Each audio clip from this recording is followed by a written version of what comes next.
Hello, this is Reverend Dave Novak, the Polish Padre. Very excited about the Polish Archbishop that we'll soon have in St. Louis.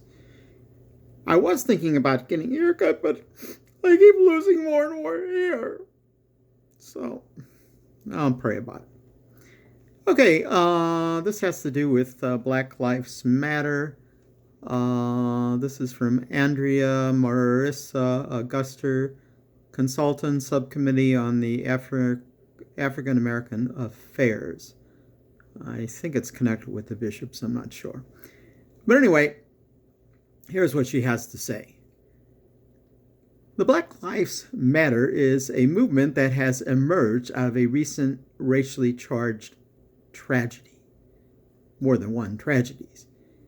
Where black men and women have suffered unjustly death and injury at the hands of the white majority.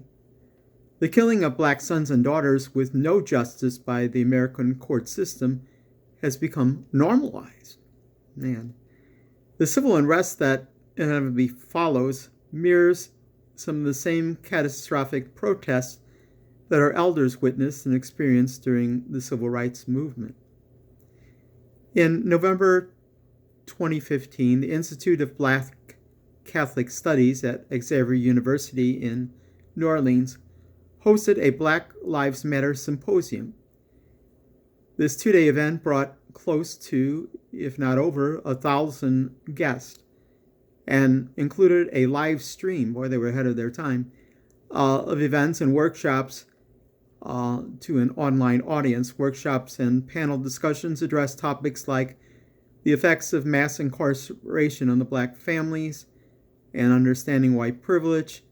A keynote presentation from Father Brian Massengill urged the church to see the Black Lives Matter movement as a movement that unites parishioners rather than one that separates them or us.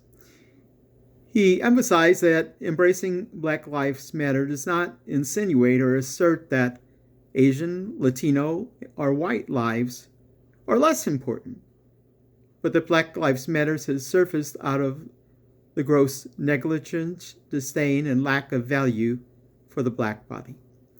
The movement has risen to express to society that black life has relevance and value, just as the bodies of our majority counterparts have relevance and values.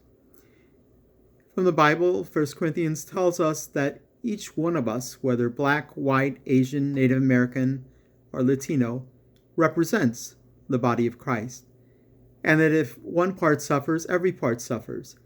Black lives suffer, but it does not seem as though the Catholic Church has collectively acknowledged and concentrated their efforts on addressing and working to resolve racial disparities. We've been doing some the last couple of years. However, this is indeed a moral and social justice issue that desperately needs the Church's attention and guidance. Ignoring or placing the Black Lives Matter movement will not force massive injustices to go away or to die down. The Church has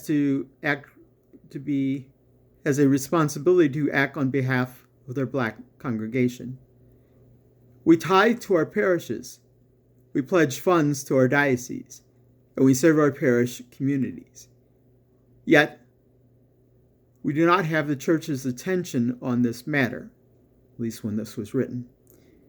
What kind of message does this send to black Catholics? To send the message that we have no right to expect reinforcement from the Church? Black Lives Matter is a movement that literally means all lives matter. All lives matter. One life is not more important than the other. But we cannot sit idly by and allow for injustice to continue plaguing our people. Too many black sons, black daughters, black wives, black mothers, black husbands, and black fathers have been lost to the infected hands of bigotry, with no end to these atrocities in sight. Supporting Black Lives Matter does not denote that other causes are of less importance. Rather, the Black Lives Matter movement affirms that we need our cries for justice answered also. That's all for this week. God bless. Oops.